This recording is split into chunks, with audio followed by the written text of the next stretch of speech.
بسم الله الرحمن الرحيم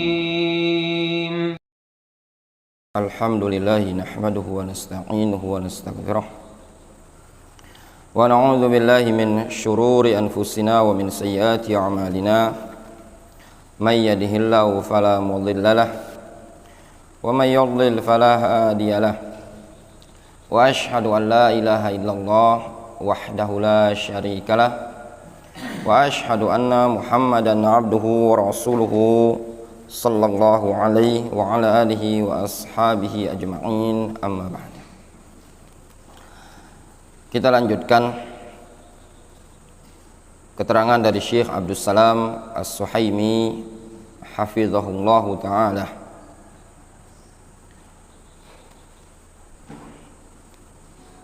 Beliau mengatakan fahadhi ba'dul ahadits an-nabawiyyah asy-syarifah wa aqwal salafil ummah ahli diyanah wat tuqah.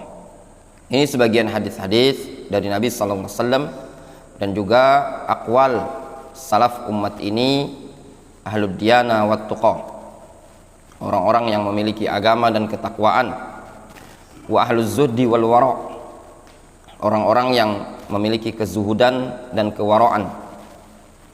Idhafatan ila ma taqaddama minal amri bil ittiba', ditambahkan kepada apa yang telah lalu berupa perintah untuk ittiba', wa nahyi 'anil ibtida', serta larangan dari ibtida', ja'at musarrahatan bi jawazi ta'ni ala ahlil bid'ah.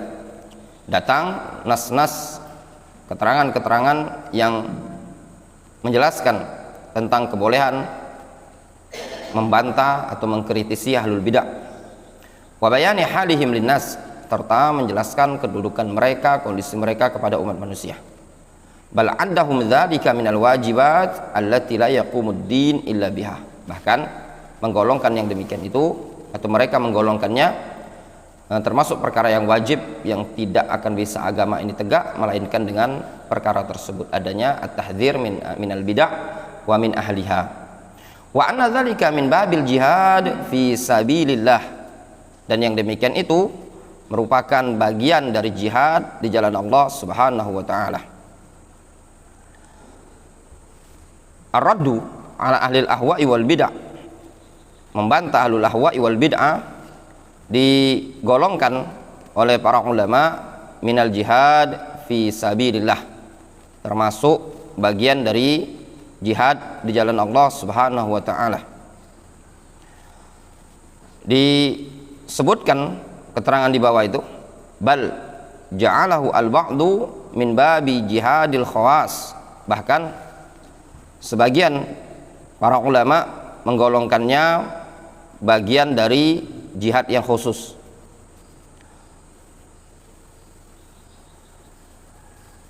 Khawasi ahlil ilmi digolongkan sebagai jihad yang khusus yang hanya bisa ditempuh oleh para ulama yang khusus. Jadi tidak setiap orang bisa berjihad membantah ahlul ahwa'i wal bid'ah yang ada di zaman sekarang, begitu juga yang ada di zaman dahulu. Ini bisa dilakukan oleh orang-orang yang memang betul-betul berkompeten dalam bidang ini. Thalabatul ilm yang tidak ngerti dalam bab ini tadi jangan berbicara. Sebagaimana kemarin kita baca keterangan asar dari kalangan para ulama bahwasannya tidak diperbolehkan ingkarul munkar melainkan orang yang memiliki ilmu terhadap apa yang dia ingkari. Demikian juga sebaliknya tidak diperbolehkan memerintahkan kepada perkara yang ma'ruf melainkan orang yang memiliki ilmu terhadap perkara yang akan dia perintahkan.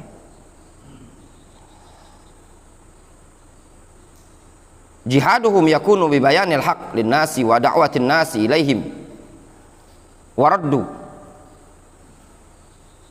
raddi 'ala ahli al-ahwa'i wal mubtilin wa tahdhirin nas minhum.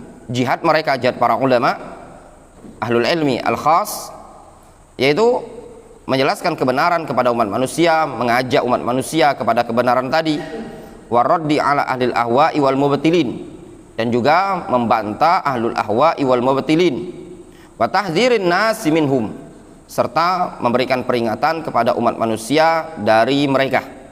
Hadza min babil jihad fi sabilillah, Ini digolongkan bagian dari jihad di jalan Allah Subhanahu wa taala. Difahami? Ya.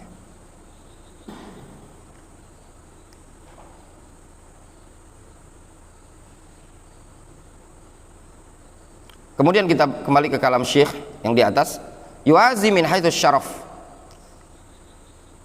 Wa anna dzalika min babil jihad fi sabilillah. Yu'azi min haitsu syaraf.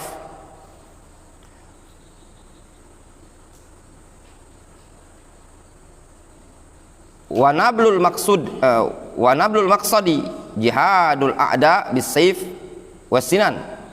Bal yatarajjah atau wanabulal maqsadu jihadul a'da bisayf wal sinan bal yatarajjah ala dzalik.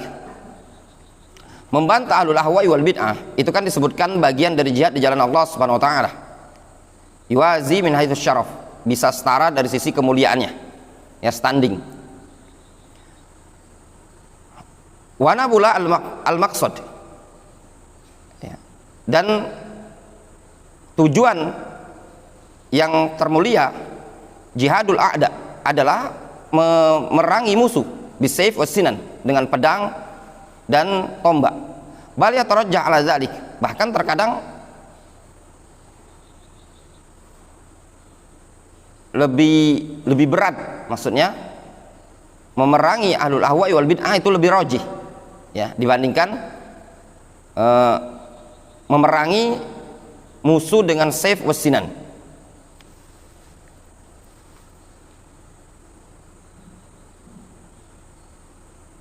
Yaqulu Syekhul Islam Ibnu Taimiyah rahimahullah taala, Syekhul Islam Ibnu Taimiyah rahimahullah taala beliau mengatakan, mithlu a'immatil bid'ah min ahlil maqalat al mukhalifah lil kitab wa sunnah, seperti ahlul bid'ah dari kalangan orang-orang yang memiliki sekian pendapat yang menyelisih Al-Quran dan Sunnah, awil ibadat al-mukhalifah lil kitab wa sunnah, atau ahlul ibadat yang menyelisih Al-Quran dan Sunnah. Fa inna bayana halihim wa tahdhiral ummah minhum wajibun bittifaqil muslimin. Sesungguhnya menjelaskan kondisi mereka ahlul ahwa'i wal bid'ah dan memperingatkan umat dari mereka wajibun bittifaqil muslimin adalah perkara yang wajib dengan kesepakatan kaum muslimin. Jelas ya? Ibnu Taimiyah mengatakan membantah ahlul ahwa'i wal bid'ah itu perkara yang wajib. Dari sini ya ikhwan, juga kita katakan keliru kalau dengan istilah Islam itu tidak ada istilahnya tahdzir mentahdzir. Islam itu tidak ada bantah membantah. Ini ucapan yang keliru. Apa yang dimaksudkan ucapan ini tadi? Ucapan ini jelas ucapan batil. Islam tersebut adalah agama yang ada padanya tahdzir kepada ahlul ahwa'i wal bid'ah. Jangan ada pada kita al-burudah, sikap dingin, diam terhadap ahlul ahwa'i wal bid'ah. Ada layaknya berbicara, ada layaknya diam. Namun tatkala kita terlalu banyak diam terhadap ahlul ahwa'i wal bid'ah, itu sama prinsipnya kita tidak menanamkan ta'siliyah kepada asyabab, kepada para penuntut ilmu. Oleh karenanya jangan heran dikarenakan kita terlalu banyak diam dari memperingatkan para tolabah untuk mewaspadai ahlul ahwa'i wal bid'ah. Sebagian orang biasa mengambil ilmu dari ahlul ahwa'i wal bid'ah, terkadang mengambil ilmu bahasa Arab dalam keadaan pengajarnya bukan seorang ahlus sunnah, kadang mengambil ilmu qiraah, ilmu tajwid dalam keadaan mukri'nya bukan ahlus sunnati wal jamaah tapi seorang asy'ariyah, seorang maturidi, atau mungkin seorang sufi sekalipun. Nah, yang seperti ini adalah disebabkan dikarenakan tidak ada taksiliyah dari awal, tidak ada taksis manhajis salaf. Dalam keadaan Syekhul Islam Ibnu Taimiyah menyebutkan tahdzirul ummah minhum, memperingatkan umat dari ahlul ahwa'i wal bid'ah, wajibun bittifaqil muslimin, adalah wajib. Ya ikhwan, kalau ada seorang akhwat menanya kepada seorang ustadz, ya ustadz saya ingin dilamar sama si fulan, kata ustadz tersebut jangan menikah sama dia adalah orang yang tidak amanah ketika muamalah, dia adalah orang yang begini, itu perkara yang wajib bukan? Wajib, bayanu halihim.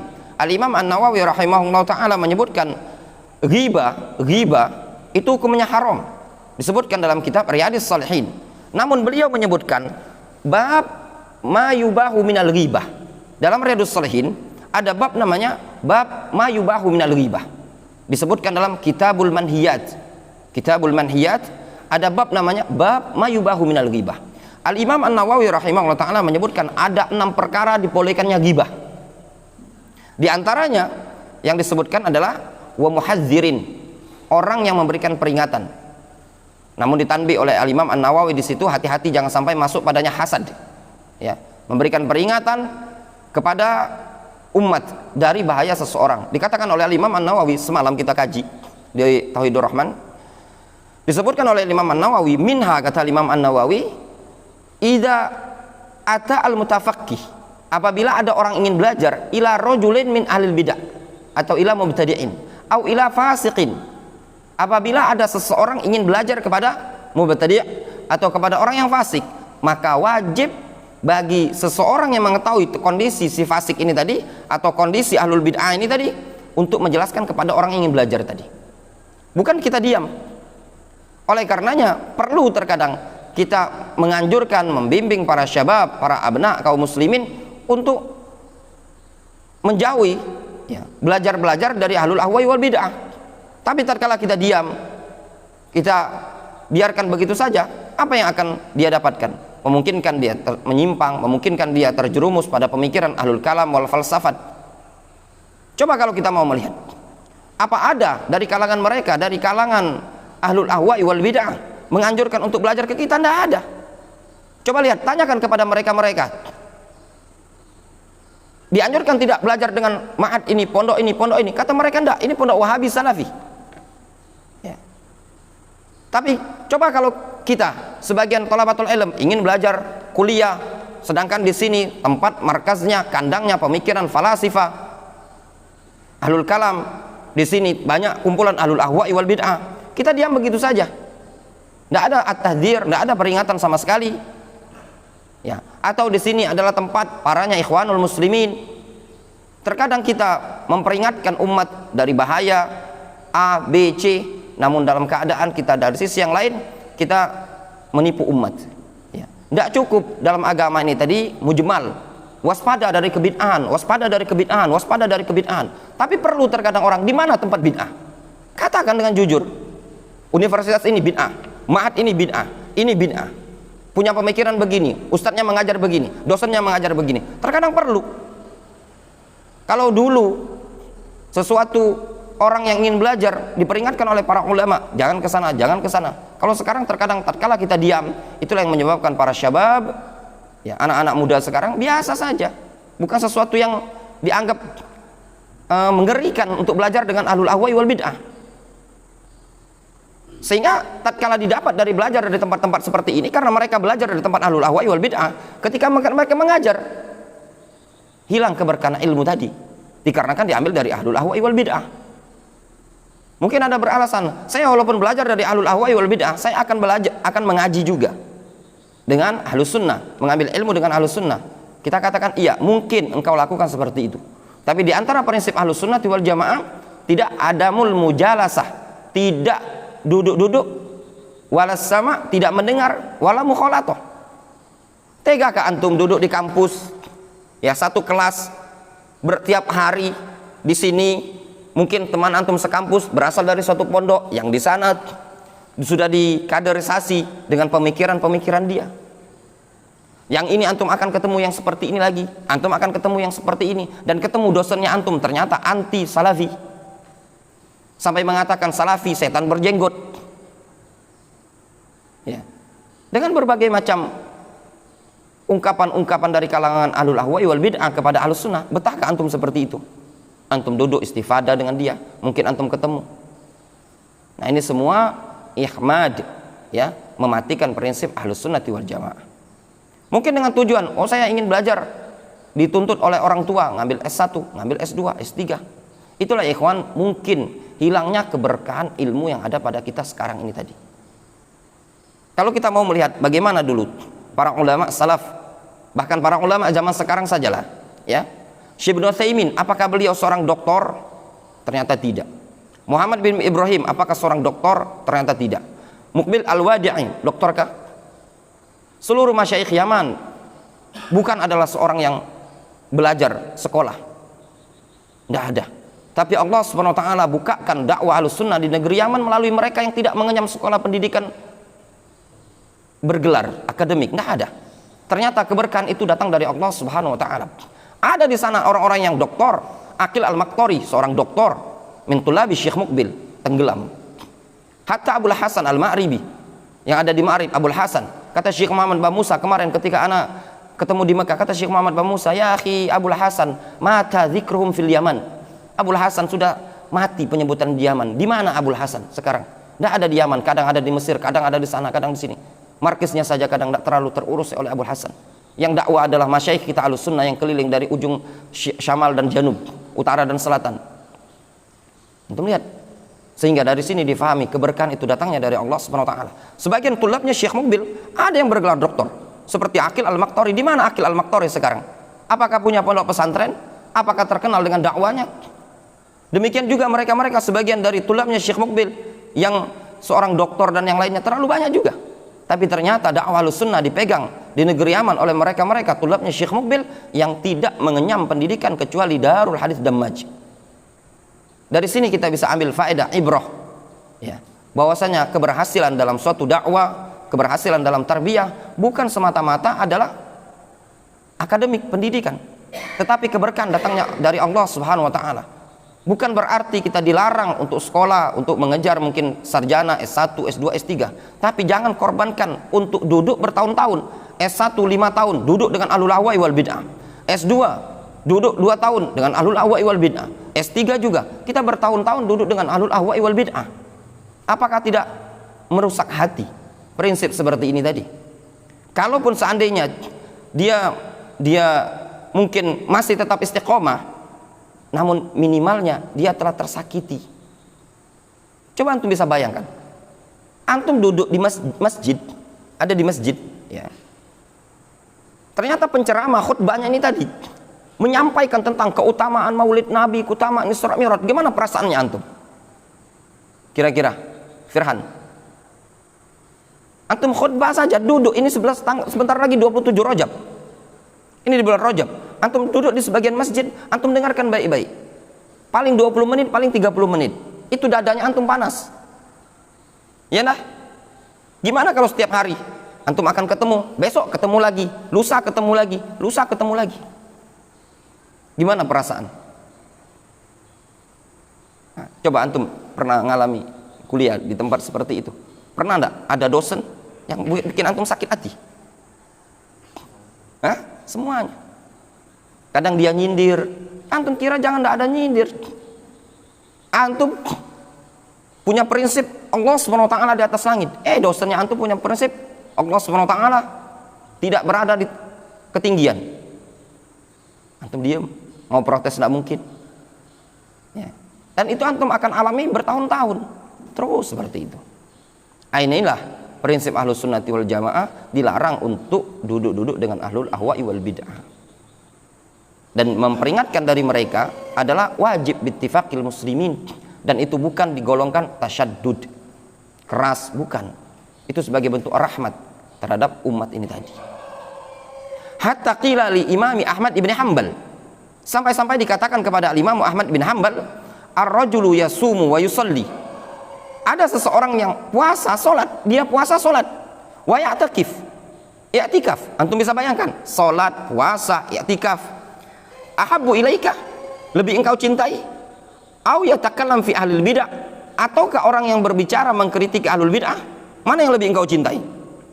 Faqal, kata Imam Ahmad, idza qama wa shalla wa i'takafa, kalau dia berbangkit salat, i'tikaf, fa inna ma huwa li nafsihi, itu untuk dirinya sendiri. Wa idza takallama fil bid'ah, kalau dia berbicara mengkritiki bid'ah, fa inna ma huwa lil muslimin, itu untuk kaum muslimin. Hada afdol, ini afdol. Namun ingat, tadi harus dengan ilmu, jangan ngawur. Ngawur ya, serampangan, mutakhabbit, mutahawwir, enggak boleh. Ya. Tapi harus bidhawabit asy-syar'iyyah. Kalau seandainya antum enggak ngerti, enggak paham, diam. Namun diamnya antum jangan menggembosi, menyerang orang-orang yang memperingatkan dari ahlul ahwa'i wal bid'ah. Ya.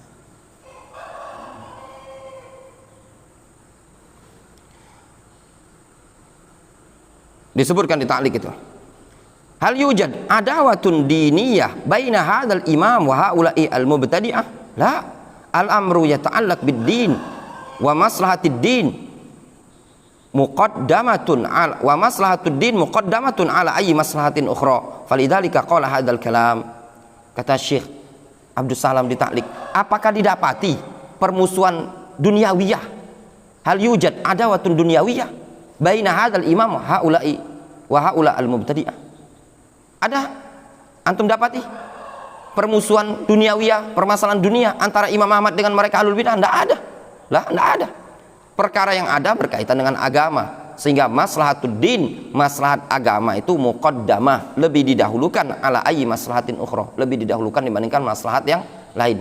Falidzalika qala hadzal kalam. Oleh karena itulah Imam Ahmad bicara tentang kalam seperti ini. Ini poin yang penting, ikhwan. Ya, adalah memberikan peringatan kepada umat terhadap ahlul ahwa'i wal bid'ah. Ya, terkadang memang perlu ditunjuk hidungnya siapa ahlul ahwa'i wal bid'ah. Tidak mesti keluar-keluar di tempat umum, takblik akbar, khutbah Jumat, tidak mesti. Minimal thalabatul ilm tahu. Jangan mengambil ilmu dari fulan. Jangan belajar di sana. Itu tempatnya ahlul ahwa'i wal bid'ah.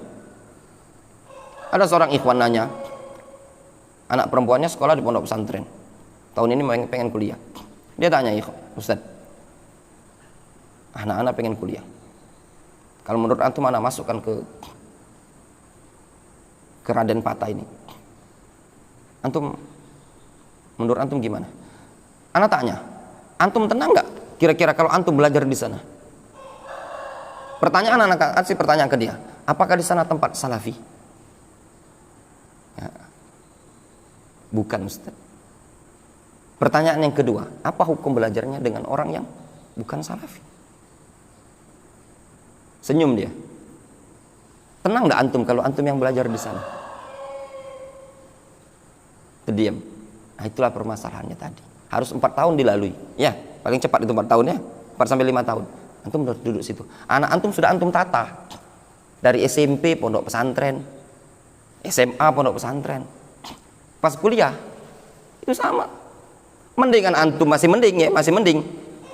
SD ibaratnya tadi bukan di pondok, SMP bukan di pondok, SMA bukan pondok, kuliahnya pondok pesantren, masih mending. Berarti apa? Buruk di awal, bagus di akhir. Lah ini awalnya bagus, dibenamkan di akhir. Zong jadinya. Difahami? Sama seperti sebagian ikhwan yang terkadang kalau TK itu anaknya TK, Masya Allah, TK Islami, TK sunnah istilahnya, SD sunnah, SMP sunnah, SMA umum, cewekan dia emang sekarang. Ya enggak? Ada apa enggak? Bukan lagi ada, banyak yang seperti ini. Ini juga termasuk kesalahan ikhwan-ikhwan dari kalangan ikhwan kita. Ya, TK-nya Masya Allah luar biasa, juara 1 TK, setoran hadis. SD Masya Allah lomba tahfidz, ada piagamnya. SMP lumayan lah. SMA lanjut ya. SMA umum duduk sekelas. Mungkin awal-awal apa namanya resah sekelas sama cewek. Lama-lama enak juga ya. Kalau dulu di pondok pesantren temenan sama cowok terus, sama lanang terus. Kalau sama cewek, ya ada timbul perasaan-perasaan berbunga-bunga. Ya enggak Vicky? Ya enggak? Ya Vicky. Jangan tidur sini, anak kasih duit antum. Sini serius. Sini. Nah, tidur kasih duit. Ayo ngelantur. Nah.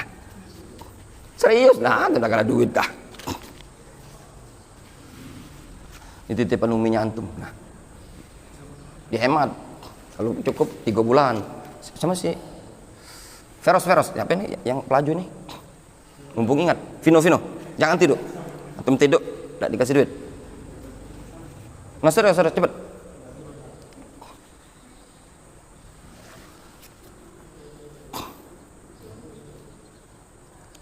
Jangan tidur. Lagi anda ngomongin sama umi antum. Lah dinyuk duit tidur puluh. Nah, dari umi antum. Masalah dikirimi duit masih tidur puluh tali, di pondok lah dikirimi duit tidur puluh antum. Nah, berarti perlu dilaporkan ini. Difahami? Ya. Ini juga poin pentingnya ikhwan, kita itu bukan masalahnya belajar itu untuk menjadi seorang alim, tapi perkara langkah utama di dalam belajar itu menyelamatkan diri kita supaya tetap istiqomah. Itu langkah utama. Adapun dia memiliki ilmu, kemudian bisa mengajarkan, itu sudah nilai plus tambahan berikutnya. Nah, jangan sampai anak kita ini tadi hilang keistiqomahan di masa penghujung. Karena memang kita dapati di sebagian ikhwan-ikhwan kita, ya semoga Allah SWT memberikan taufik kepada ikhwan-ikhwan yang ada ini, dia anaknya ketika TK bagus, Masya Allah bagus, SD bagus, SMP sudah mulai, SMA tenggelam ya. Makanya sebagian para ulama salaf mereka mengatakan anak itu dari lahir sampai umur sab'ah itu marhalatu takbil ya, marhalatu takbil. Enak antum dicumbui, dicium ya benar, umur-umuran Umaymah ya, seumuran Abdul Hakam itu masih lah. Nanti kalau lah sudah kata para ulama antara 7 sampai dia balik, ini marhalah al-khadim ya, bagaikan pelayan. Antum lihat anak-anak ini, Vino ambilin itu, turut dia, bilang sama misalkan sama Abid, Pak Roni nyuruh, Bid bawa ini, dituruti, jarang membangkang sampai kapan balik. Nah ketika dia sudah balik, kata sebagian para ulama salaf, imma aduun lakah wa imma sodiqu, bisa jadi musuh bagimu, au sodiqun, atau teman bagimu. Nah di situ tadi ya, anak tadi ketika dia balik bisa jadi musuh, bisa jadi teman. Nah di situ orang tua tadi yang paling terpenting, ketika anak sudah balik ya sudah ya ikhwan, antum lihat sebagian ikhwan kita kadang ya, karena anaknya belajar dari tempatnya ahlul ahwa'i wal bid'ah ya, nggak bisa mengkanter keinginan orang tua. Kemarin ya memang tempat yang seperti ini nggak bisa membentuk tarbiyah ya. Ini kayak kita kemarin ada seorang ikhwan nikahkan anaknya lulusan universitas sama-sama Sri Daruli, anaknya sama ibunya yang pengen organ tunggal, bapaknya pengen akad syar'i, perayaan syar'i. Anak bilang seorang sarjana pendidikan Islami nikahnya pengen organ tunggal, itu hasil tarbiyah ya enggak? Hasil tarbiyah seperti itu berbeda dengan orang-orang yang kadang kita cuman sekedar ngaji. Sebagian ikhwan itu yang dia ngaji tetap bersekuku, dia awam tapi dia ngaji ya, ngaji dia cuman ngeraji 1 pekan sekali, dia mau nikah tetap aku pengen acara akad syar'i. Yang ini sudah dididik selama 4 tahun 5 tahun dengan pendidikan seperti itu tadi, bersikuku melawan orang tua, pengennya ada organ tunggal ya, sampai bapaknya pun terkalahkan sama anak dan istri. Difahami? Mungkin sebagian antum ada yang ikut acara kemarin kan, makanya terjadi acara ikhwan diundang siang, tidak bisa mempertahankan. Dalam keadaan ini sang bapak sudah ngaji di manhajus salaf ini sebelum anak berangkat ke Yaman, bukan waktu yang sebentar, sampai dia bilang, ya Allah Ustaz, keponaan anak nikah organ, anak tidak pergi. Ini anak-anak nikah, anak-anak organ. Gimana dulu perasaan orang tua? Anak bilang, anak antum seorang sarjana belajar pendidikan Islam di universitas yang seperti itu tadi, berarti tidak membuahkan hasil. Itulah dampak belajar dengan ahlul ahwa'i wal bid'ah. Antum lihat sebagian akhwat ya, yang mungkin akhwat biasa tapi ngaji sepekan sekali dengan ustadz yang manhajus salaf. Oh jangan antum tanya, mau nikah kadang dia tetap ngotot, aku pengen acara syar'i. Antum sering jumpai kan seperti itu ke dunia, ikhwan-ikhwan yang seperti itu kan. Nah, itulah dampak belajar kan ahlul ahwa'i wal bid'ah, akan terpengaruh. Nah, makanya dilarang belajar dengan ahlul ahwa'i wal bid'ah tadi. Kemudian kata Syekhul Islam Ibnu Taimiyah ya, Wa idza takallama fi ahlil bid'ah fa innama huwa lil muslimin hadza afdal. Ya. Kemudian beliau menyebutkan, fa bayyana anna naf'a hadza amun lil muslimin. Ibnu Taimiyah menjelaskan bahwasanya kemanfaatan ini itu umum untuk kaum muslimin fi dinihim, di dalam agama mereka, min jinsil jihad fi sabilillah, termasuk jenis jihad di jalan Allah Subhanahu wa taala. Id tatahiru sabilillah wa dinihi wa minhajihi wa syir'atihi wa daf'i bagi haula wa udwanihim ala dzalika wajibun alal kifayah bittifaqil muslimin. Nah, ini juga poin penting ya ikhwan. Dikarenakan tathhir, ya, tathhir, membersihkan jalan Allah, wa dinihi, membersihkan agama Allah, wa minhajihi, manhajnya Allah Subhanahu wa taala, manhaj agama ini tadi, wa syir'ati, dan syariat agama ini tadi, wa daf'u bagi haula, dan menolak, ya, kejahatan mereka, wa udwanihim, dan permusuhan mereka, ala dzalik wajibun, terhadap agama tersebut adalah wajib alal kifayah bittifaqil muslimin. Ingat, wajib kifayah. Ini tidak sebagian ikhwan ngoceh semua. Kalau ada ustadznya antum yang berbicara, cukup antum. Ini tidak semua ikhwan. Makanya anak tidak senang semua ikhwan berbicara ngeritiki Somad, disebut ahli syubhat, adidayat apa? Ahli bid'ah, itu ya, satu uwas ahli syubhat, satunya ahli adi hidayat, ya ahli bid'ah. Makanya Pak RT yang ngurmat tahfiz kita lama dulu, sekarang kalau salah ngaji sampai ada ustad madai uwas Somad dibilang ustad ahli syubhat, ustad ahli hidayat dibilangi ustad ahli bid'ah. Bukan Albani yang pacak mensohikan hadis. Dia mana sama Rizki. Itulah dampaknya siapa? Gara-gara antum, sebagian ikhwan yang bermain di medsos ini tadi. Sudah, biarkan ustadznya antum yang membantahnya. Ngapain antum terlalu tersibukkan seperti itu tadi? Ninda satu berbicara semua. Yang seperti ini ya ikhwan, tidak pantas bagi seorang thalibul ilmi. Apalagi antum yang tidak ngerti ujung sama pangkal, yang cuma ngaji sepekan sekali, ngaji pun tidak pernah catat bertahun-tahun. Jangankan buku Arab, buku terjemahan pun tidak pernah. Pulang ngaji duduk, balik lagi, pulang ngaji duduk, balik lagi. Tidak ada taksiliyah. Yang hari ini antum sebagai ikhwan, sebagai panitia kajian, hari esok bisa jadi futur. Ya banyak. Jangan antum kira ya ikhwan, yang bisa menyelamatkan kita di zaman fitnah ini adalah al-ilm.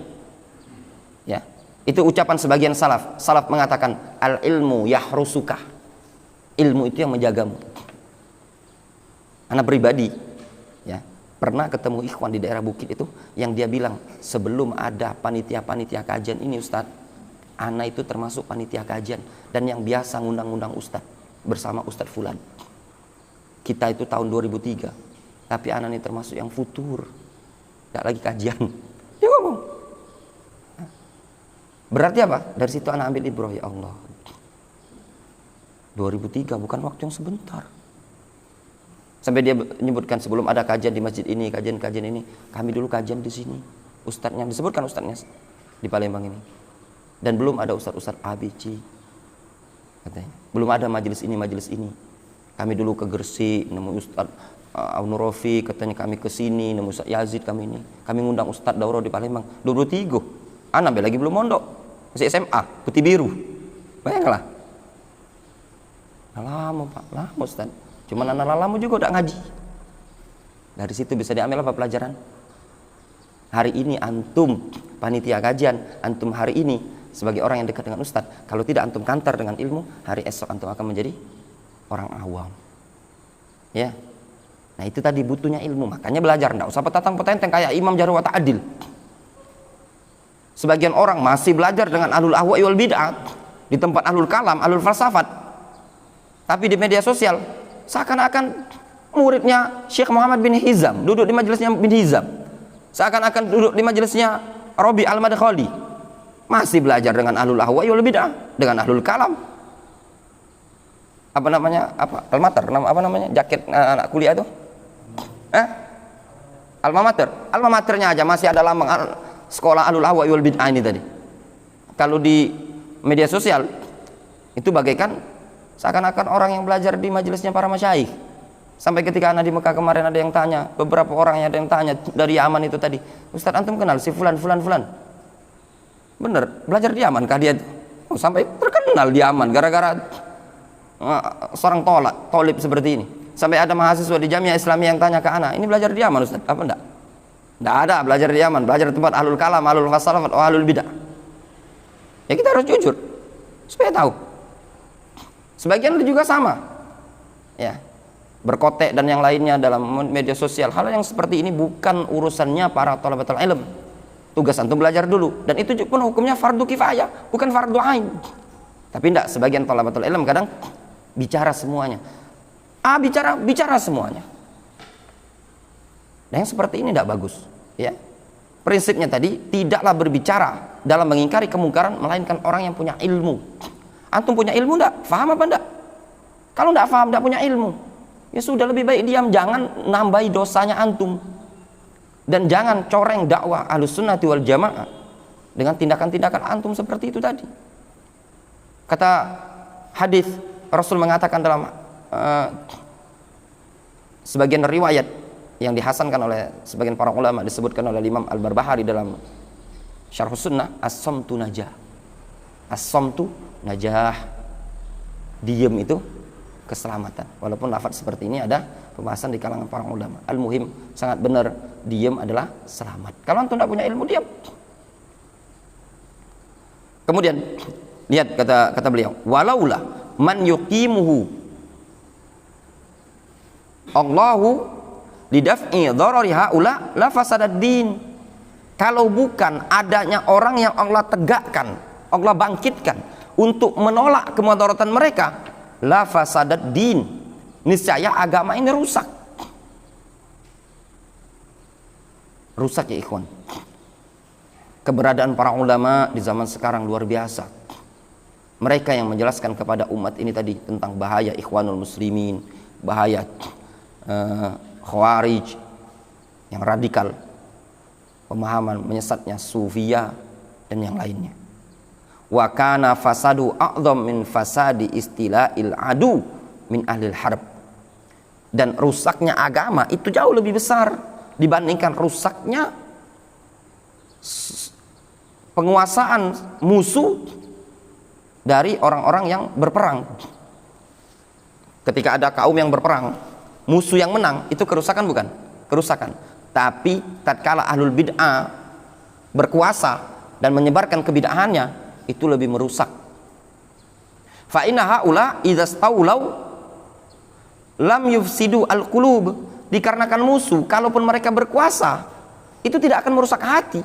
Wa ma fiha minad din, dan tidak akan merusak agama, illa taba'an, melainkan cuma sekedar ngikut saja. Wa amma ulaika fayufsidunal qulub ibtidaan. Adapun mereka ahlul bid'ah itu merusak hati dari permulaannya.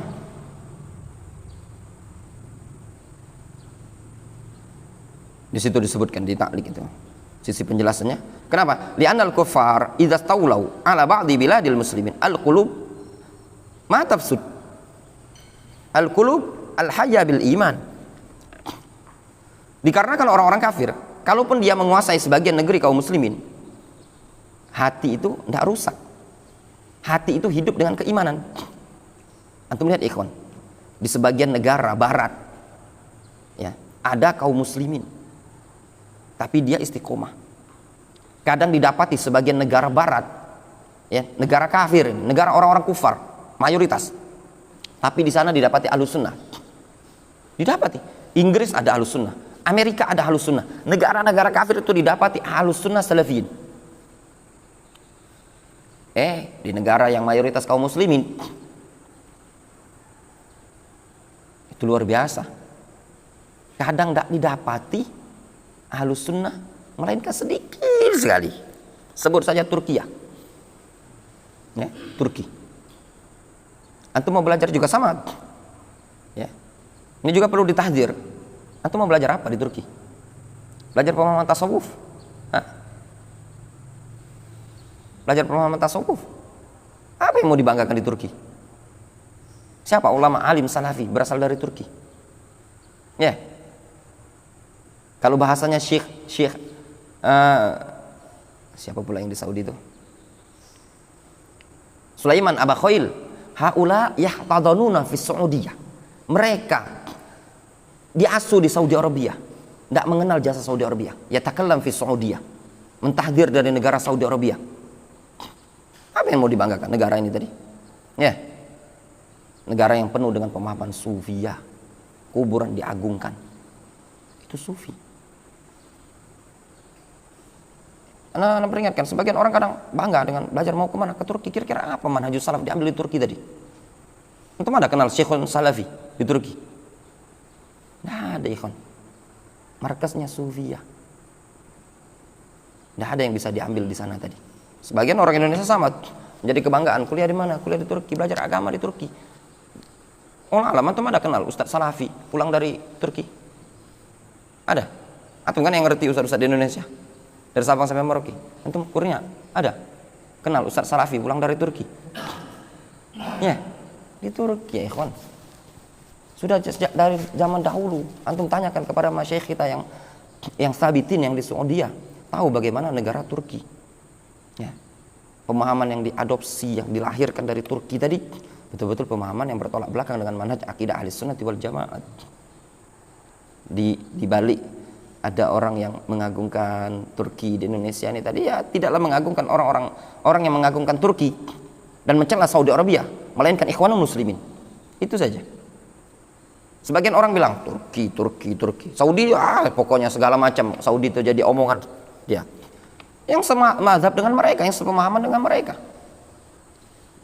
Kayak kemarin kalau ngelihat dari pecinya yang didatangkan di Pekanbaru kemarin, imam Turki wa imam Maroko, yang peci bulat melingkar itu kan, yang kemarin anak kasih videonya, yang dia bilang yanzilu rabbuna, itu dalam sebagian riwayat yunzilu rabbuna, menurunkan. Sebagian riwayat menyebutkan apa? Tanzilul malaika, sehingga yang turun itu bukan rob tapi malaikat. Apakah ini cuma teori di buku? Enggak, ternyata ada. Ya.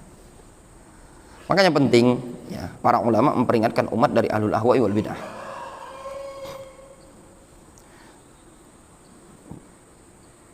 Kemudian kata Syekh, al-qulub ma tafsud, al-qulub al-hayya bil iman. Hati itu tidak rusak, hidup dengan keimanan. Li'anna hadza mu'taqadun, dikarenakan ini keyakinan fi qalbil insan, di dalam hati seseorang. La yaqbal minal kafir sirfan wala adlan. Ya.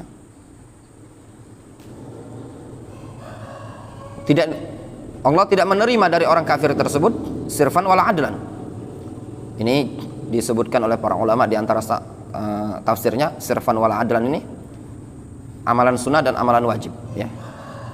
Lakin law qama syakhsun min wa huwa mubtadi wa qala Allah wa qala, atau wala yaqbal minal kafir sirfan wala adlan, lakin law qama syakhsun wa huwa mubtadi wa qala Allah wa qala rasuluh fasara al-aya bi ma'nan yukhalif al-ma'na as-sahih.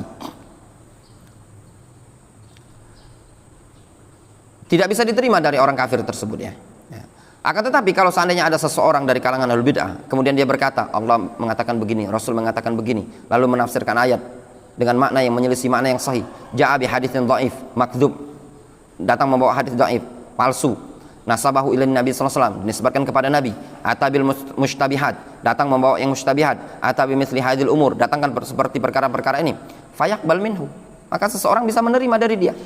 Man la ilma indahu iqtiraran bima yaqul, akan diterima oleh orang yang tidak punya ilmu karena terkecoh dengan apa yang dia sampaikan, ya benar. Sekarang misalkan kalau ada ahlul ahwa'i wal bid'ah, ya, ambil contoh, misalkan ada ahlul ahwa'i wal bid'ah, tokoh sufi di Indonesia ini tadi, dia menyampaikan selama 1 bulan saja ceramah yang dia sampaikan qala Allah wa qala Rasul. Apakah akan membuat orang takjub? Takjubnya enggak? Bukankah kemarin ikhwan-ikhwan berbondong-bondong ketika sang ustadz berceramah dengan bisa menyebutkan ayat plus nomornya, halamannya, ya apa enggak? Ya kan? Bahkan menyebutkan hadis itu tadi dalam kitab ini dengan detil. Ikhwan banyak yang terkecoh, ya kan? Nah itulah gambarannya tadi. Kalau ahlul ahwa'i wal bid'ah misalkan dia berbicara sesuai dengan apa yang disampaikan Al-Quran dan Sunnah, semua orang bisa. Mana ada pula orang bilang kami ini pemahaman menyelisih Al-Quran dan Sunnah. Tidak ada orang yang ngomong seperti ini. Antum mau ketemu siapa saja yang dia Muslim, ya, ngaku Islam, pasti yang disampaikan. Bahkan di salah satu ceramahnya si Gus yang gergondrong ini, yang berasal dari Jogja itu, dipotongan ceramahnya beberapa hari yang lalu. Ada ceramah dia sekitar sebulan yang lalu. Nah, ketonton, dia bilang, sambil bahasa Jawa itu ya, kita itu harus ngikuti Al-Quran, hadis Nabi. Kalau antum potong itu tadi, Masya Allah, bisa antum pakai caption Kalamul Haq Gus kunci ini tadi, ya. Dia dengan nyata mengatakan ikut Al-Quran dan hadis. Nah ada pula kami pemahaman pengajian kami mengingkari Al-Quran dan hadis. Sudah ditolak oleh orang banyak. Ya enggak? Antum meyakini enggak? Rombongan apa namanya jamaah LDI itu menyimpang. Anak tanya dulu, Nur, nah, ya enggak? Yakin antum 100%? Yakin? Nah, antum Kurnia, yakin? Ya enggak? Coba tanyakan sama mereka, ngikuti Al-Quran dan hadis enggak mereka? Nur, ngikuti Al-Quran dan hadis, ya enggak? Ngikuti Al-Quran dan hadis. Antum yakin? Misalkan NII tahu NII? Ya, yang di atau NI atau JAD, yang semisalnya orang-orang yang radikal, yang mengkafirkan kaum muslimin, mengkafirkan daulah, itu menyimpang. Bahkan ISIS, antum yakin? Bahkan jamaah tabligh pun antum yakin menyimpang?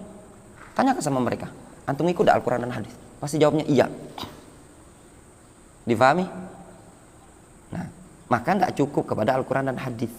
Nah, ketika mereka menyampaikan sesuai dengan Al-Quran dan hadis, itu tidak cukup.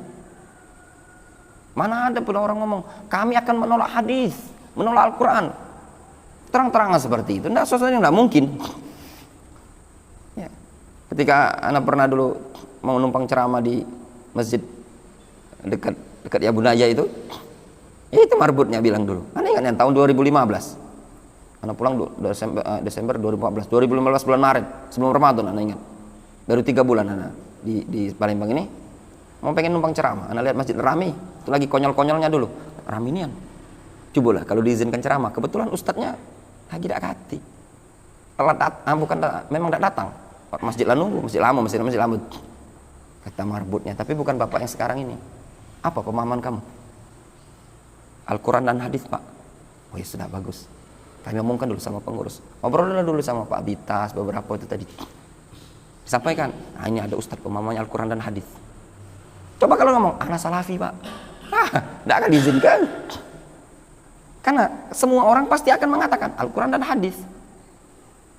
Tidak ada orang kalangan muslim ini tadi, ustadz umum sekalipun, yang umum, kata antum umum, yang sekelasnya mungkin Maulana yang dari Makassar itu. Iya tidak? Tahu kan? Nah, yang ya jamaah itu pun pasti dia akan mengatakan agama Islam ini harus ngikut dengan Al-Quran dan hadis Nabi SAW. Ya enggak? Pasti. Nah, makanya dikarenakan kalau seandainya ada seseorang, kata beliau, ahli bid'ah, menyampaikan qala Allah wa qala Rasul, lalu menafsirkan ayat tadi menyelisih makna yang benar, membawakan hadis dhaif, palsu, ya, kemudian bawakan syubhat, ini fayaqbal minhu man la ilma indahu iqtiraran bima yaqul, akan diterima oleh orang yang tidak punya ilmu. Oh iya ya, itu yang disampaikan dia benar, sesuai Al-Quran dan Sunnah, ada hadisnya. Lidzalika qala Syekhul Islam Ibnu Taimiyah, oleh karena itu Ibnu Taimiyah mengatakan wa amma ulaika fayufsidunal quluba ibtidaan, mereka itu merusak hati. Yaksud ahlul bidah, yang beliau inginkan ahlul bidah, di annahum yatakallamuna bi aqaid fasidah, litahilla mahalla aqaid sahihah. Dikarenakan mereka berbicara dengan membawa keyakinan-keyakinan yang rusak untuk diletakkan pada tempat keyakinan yang sahih, untuk diposisikan pada keyakinan yang sahih. Lakin al-kamil, ya, lakin al-kafir wa in takallama fa innal muslim la yuqbal minhu. Akan tetapi orang kafir kalau dia berbicara tidak akan diterima. Kalau Ahok ceramah antum terima enggak kira-kira? Si anu itu Rocky Gerung itu kafir ya? Kafir. Ya. Nah, kalau Rocky Gerung itu ceramah antum terima enggak? Enggak ada kan antum terima. Karena antum akan tahu kafir. Ya enggak? Atau mungkin misalkan kaum muslimin dengarkan Rocky Gerung, mana ada yang mau? Abu Janda ceramah tidak didengar sama orang. Tapi kalau Maulana ini tadi masih ramai jamaahnya, kalah sama antum. Ya benar? Masih eksis di TV enggak? Si Maulana itu. Kayaknya dari zaman anak sebelum anak masuk pondok pesantren itu dulu. Ya, tahu untuk Maulana? Ya. Ya, yang Maulana yang ya jamaah itu tadi kan. Yang seperti itu, kalau pengajian ramai, diterima oleh kaum muslimin. Kalau sekelas mungkin Abu Janda, sekelasnya Rocky Gerung tidak akan diterima. Nah, itulah gambaran ahlul bid'ah, bisa diterima oleh orang awam. Wa min huna ja'al khatar. Nah, dari sinilah datang bahaya tadi. Laisal maksud anna haula'il mubtadi'ah akfar minal kufar. Bukan maksudnya ahlul bid'ah itu lebih kafir dibandingkan orang kafir. Walakin min hadzal janib alladzi dzakarahu Syekhul Islam Ibnu Taimiyah. Akan tetapi ditinjau dari satu sisi ini tadi yang telah disebutkan oleh Ibnu Taimiyah. Jelas? Kita lanjutkan ya. Sedikit lagi. Wa qala rahimahullah fi mawdhi'in akhar. Ibnu Taimiyah juga menyebutkan, wa idza kana mubtadi'an yad'u ila aqaid tukhaliful kitab wa sunnah. Apabila ada ahlul bid'ah mengajak kepada keyakinan yang menyelisih Al-Qur'an dan Sunnah, wa yukhaf ayudillar rajul annas, dan dikhawatirkan ahlul bid'ah tadi yudillah, menyesatkan annas, umat manusia, ya. Ar-rajul ini khawatir nanti ahlul bid'ah ini menyesatkan umat manusia. Bidzalika bayyana amrahu linnas, maka perlu dia menjelaskan kepada umat manusia tentang orang ini tadi. Lihat taqau dolalahu, supaya orang mewaspadai kesesatannya, wa ya'lamu halahu, supaya orang tahu kondisi dia. Wa hadza kulluhu yajibu ayakuna ala wajhin nushi. Ini wajib ya dengan tujuan nasihat. Wabtigha wajhillahi ta'ala, dan dalam rangka untuk mengharapkan wajah Allah. Nah, ini juga ya kan penting. Ya, ini yang ditambi oleh Syekh Rabi Al-Madkhali di awal-awal syarah beliau, syarah Kitabul Fitan dalam Sahih Bukhari. Kata beliau nasihat ya, dan untuk kita semua, jangan mengkritisi orang tapi bukan dikarenakan ibtigha wajhillah, tapi karena jengkel atau dendam. Jangan, tidak diperbolehkan. Pertama, antum tidak akan dapat pahala, dan bisa jadi antum dapat dosa. Kenapa? Karena antum bukan karena Allah Subhanahu wa taala, tapi antum harus betul lillah, nushan lillah. Beda ya ikhwan. Ya, contoh misalkan ya, dia ini sebenarnya akur sama ahlul ahwa wal bid'ah ini tadi. Biasa akur. Tiba-tiba terjadi permasalahan mungkin.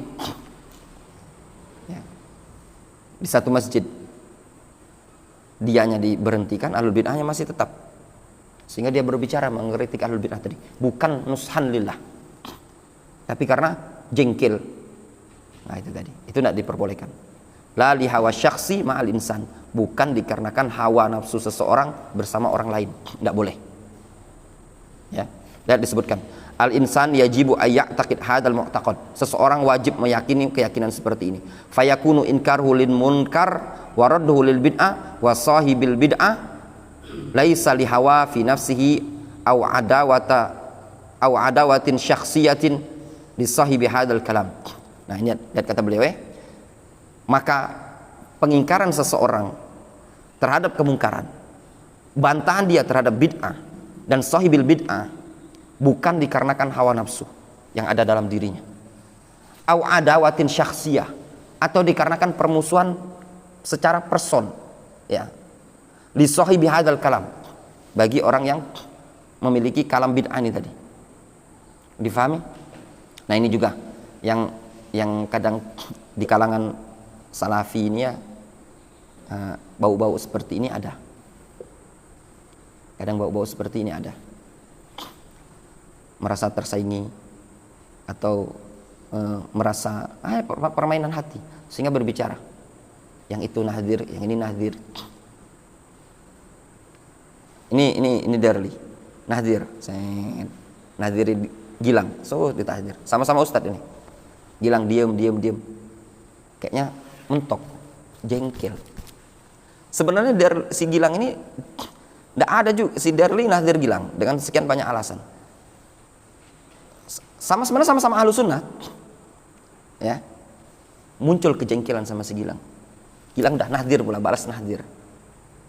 Gak usah belajar. Gini. Kalau antum cuma jengkel, udah tidak dapat pahala. Itu namanya lihawas syakhsiyah. Itu tidak diperbolehkan juga. Atau antum, ya dulunya antum mondok di suatu pondok pesantren. Dulunya ketika di pondok pesantren lumayan sering kena push up, kena marah dan yang lainnya. Ketika antum jadi dai, nah tunggulah, Ustadz Syu'bah, Ustadz Mus'ab, Ustadz Nasihin kena tahdzir semua. Padahal dendam dia yang selama di pondok pesantren dulu ingin dia luapkan, ya, dan memungkinkan terjadi. Nah hal yang seperti ini mungkin terjadi, jengkel dan dendam. Sudahlah yang seperti ini sudah, ya, akan mengotori dia sendiri. Makanya ikhwan, dalam ilmu jarh wa ta'dil itu kalamul aqran yutwa wala yurwa. Kritikan sesama kawan itu yutwa, dilipat, tidak diriwayatkan. Karena apa? Karena bisa jadi kritikan tadi hawa nafsu. Antum ini min babi syai'. Kadang sesama antum ini, ya, sama yang belajar sini, sama-sama belajar, itu ada munafasah. Munafasah itu persaingan, ya. Dan memungkinkan semakin banyak orang itu akan ada persaingan. Bukankah setiap orang itu pasti ada persaingan kan? Ada ikhwan. Antum belajar akan ada muncul di pondok pesantren itu persaingan satu sama lain. Aku yang disuruh-suruh, tapi ustadz malah ngajak makan bakso sama dia. Ya benar? Memungkinkan ada. Kalau enggak ada ustadz, alhamdulillah enggak. Alhamdulillah kalau enggak ada. Ya. Ya ada, ana waspadai antum dari sekarang karena itu memungkinkan muncul. Ya, contoh misalkan kita kerja bakti, selalu dapatnya kalau bagian yang susah, yang berat itu selalu dapatnya dinasihin. Iya enggak? Ngangkut tanah, kalau nganu hewan kurban, belai jeruan, yang susah. Konsumsi selalu dapatnya sama Firhan. Kadang sama ustadznya aja jengkel. Ustadz yang gak enak. Ada teman ngobrol, yang anak ceritakan ini bukan omong kosong, nyata. Anak tidak ceritakan antum, anak ceritakan dikit-dikit kita. Kalau keluar yang diajak si fulan, yang susah-susah kita dikasih sama ustadz. Itu terlontar, ya, sesama kita thalabatul ilm. Ya. Anak tidak ngomongkan antum, ya. Ngomongkan kita, pengalaman kita ada memang. Rasa. Nah itu tadi. Nah sehingga kadang muncul jelekkan kawan. Dia dikit-dikit deket sama ustadz, dikasih ustadz enak terus. Padahal dia itu apaan bisanya. Nah, jarah bukan ini tadi. Jarah kan? Jarah. Dan itu sering terjadi. Maka anak wanti-wanti dari antum, ya, banyak-banyak doa. Ya Allah, bersihkanlah hatiku dari penyakit hati. Dan anak anjurkan antum untuk memperbanyak puasa 3 hari di setiap bulan, ayyamul bid. Di antara faedahnya yudhib waharol qalbi, bersihkan penyakit hati. Ya, tidak ada kebahagiaan yang paling bahagia antum miliki hidup ini tadi tatkala hati antum bersih. Ya. Kalau antum dari awal belajar sudah hati antum terkotori sesama penuntut ilmu, sudah setelah nanti antum akan terkotori juga. Persaingan pasti ada, munafasah pasti ada. Tahu-tahu dia sudah lama belajar, tahu-tahu yang dipilih ustadz berangkatkan ke Yaman si fulan. Apa enggak mungkin jadi stres? Mungkin saja. Itu Itu Darul Hadis awal kali datang belum buka program, ana sudah ada. Ya, misalkan. Ya enggak? Ana sudah ada. Belum buka program, ana sudah ada. Tapi kok kenapa yang datang belakangan diberangkatkan? Itu stres bisa enggak baca tidur? Ya enggak? Contoh, tapi enggak, bukan antum lah sini. Ana sudah menawari antum berkali-kali sampai sekarang antum berangkatkan. Tapi antum sendiri bilang antum mau. Kalau antum berani kabur, tahu-tahu di Yaman kabari atau 2 tahun hilang pulang, ana berangkatkan. Antum yang enggak mau. Masih? Berani? Enggak berani? Enggak berani kasih yang lain. Itu saja. Antum berani, antum sudah ditawari, antum yang enggak mau. Ya. Jadi antum harus tata hati. Ya. Sudah sabar. Enggak usah jengkel sama yang lain. Kenapa sih fulan? Itu contoh, enggak terjadi sama antum sih. Itu contoh saja, kita contoh ayat alam hayal dan memungkinkan.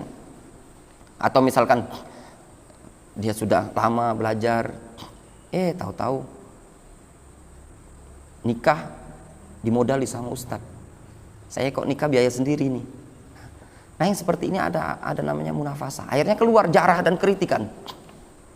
Ya, tahdzir. Nah yang seperti ini dikarenakan hawa nafsu, itu tidak boleh. Contoh ya. Kata beliau, mithlu antakuna bainahuma adawatun dunyawiyah. Nah, seperti antara keduanya ada permusuhan duniawiyah. Nah, permusuhan duniawiyah. Dulunya pas di pondok pesantren pernah duel. Ya. Cepak-cepuk. Nah, begojo. Didamaikan sama ustadznya, tapi dalam hati tadi setiap dia ngaca, ya. Setiap dia ngaca selalu teringat tonjokan 3 jahit ini masih nempel di di jidat. Dilihat ada player kajian ustadz misalkan, nah seperti itu memungkinkan akan muncul jengkel dan dendam, padahal ustadz ini bagus ya, akidahnya bagus, akhlaknya bagus, ya biasa namanya pondok pesantren, ya biasa, antum yang seperti itu biasa ya. Tapi ya orang yang lapang tuh harus cepat dikelarkan, jangan simpan dendam. Ini kan perasaan pribadi. Atau mungkin ketika makan dulu, ketika makan nggak disisai nasi sama kawannya, dongkol rasa, ya biasa, wajar, normal ya. Kita yang nggak disisai lauk, ya fenomena ini pernah kita alami semua di pondok pesantren. Ya. Kadang ditantang, ada yang mau nantang. Tahu-tahu dapat SMS, masih SMS dulu bukan WA. Doroman, kalau memang jagoan, anak tunggu ditambah. Oh, tambah ngajak duel. Bayanglah. Biasa ikhwan. Cuma sudahlah. Ya, sekarang jadi dai juga. Ya, dulu kalau di mana ya? Ya santri, anak pernah juga ngeliat ada santri gebak-gebu begoco dulu zaman anak mondok, cepak. Kalau yang satunya dai di Jawa, yang satunya orang Aceh, apa dia enggak terdengar apa ngajar di pondok itu di mana. Nah, kalau yang adawa duniawiyah, ini kan ada adawa duniawiyah gara-gara piket. Ya. Gara-gara piket pernah juga kita alami ya ikhwan. Gara-gara piket mempelai, gara-gara sayur terong. Mau duel. Biasa di lingkungan pondok, biasa yang antum kadang dikasih tugas, sama lah kayak dikasih tugas dorong tanah, malah duel, nyimpen dendam. Nah, akhirnya ketika sudah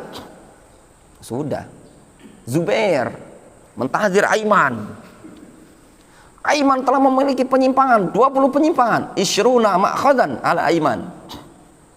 Ternyata akar masalah dendam, sakit hati Zubair bergebukan pada tahun 2022 disuruh ngangkut di tanah, jengkel ya enggak?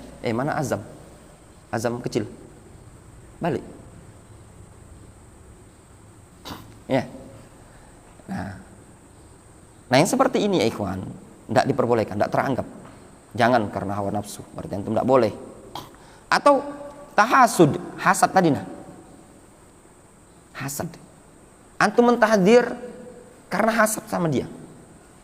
Au tabagud, karena kebencian, jengkel, benci Apa sebabnya? Oh, ternyata antum naksir sama seorang ustazah yang diserobot sama ustaz sebelah ini tadi. Jengkel sekali antum. Ada santri di pondok pesantren, ya. Ini masya Allah, santri ini tadi, santriwati ini itu informasinya adalah akhwat tercantik di pondok ini tadi. Pinter pula, masya Allah, bagus pula akhlaknya. Misalkan contoh, diserobot sama Syu'bah. Padahal dia ini sudah deket sama bapaknya, akrab sama sekali. Ya, tahu-tahu Syu'bah mungkin nak ngungkapkan tuh kan, nak ngungkapkan masih belum berani, Pak, anak bapak sama anak bapak yang melamarnya masih belum berani. Tahu-tahu dapat kabar Syu'bah lah nazar, tidak diterima. Wah, mendidih di dada ini tadi Hasan. Bisa main, ya. Atau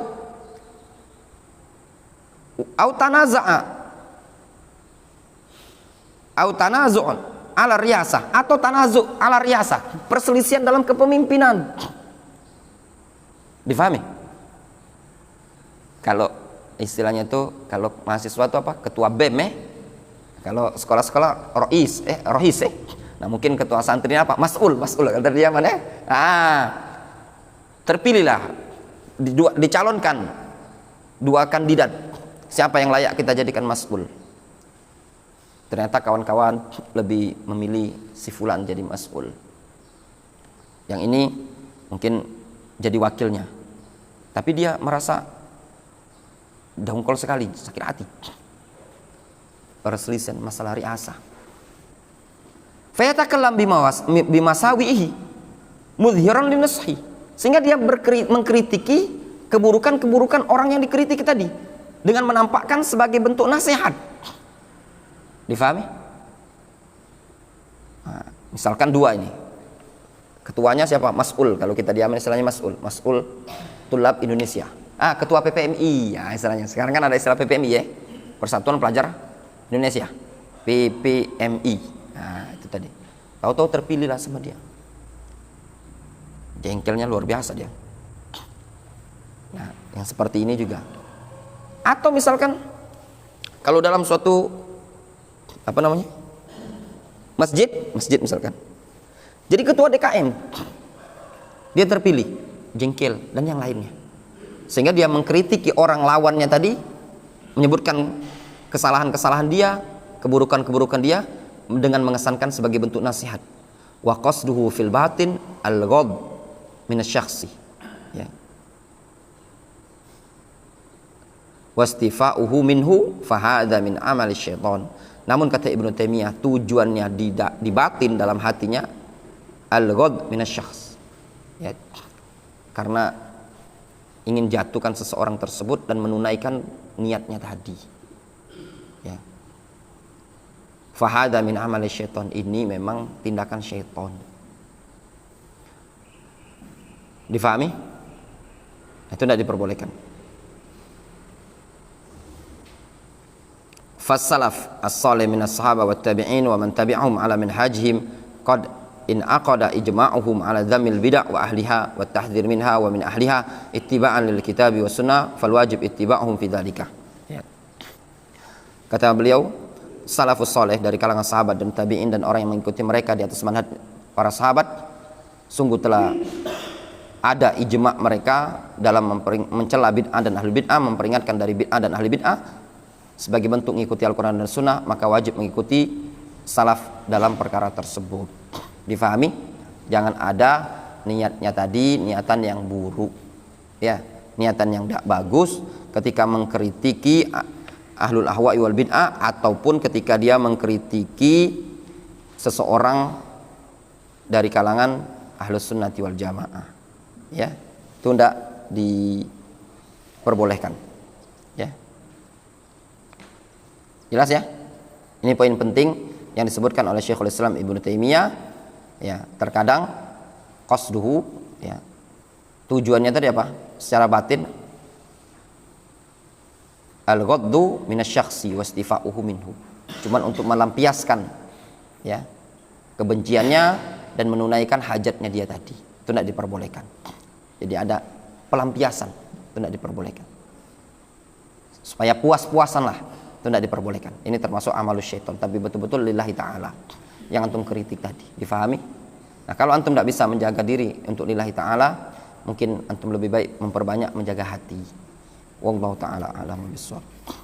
Adapun yang bab setelahnya, insyaallah kita lanjutkan besok ya. Min manhajis salaf ar-raddu 'alal mukhalif. Termasuk manhajus salaf membantah orang yang menyelisihi. Tadi jelas ya, membantah ahlul ahwa'i wal bid'ah. Dah, off.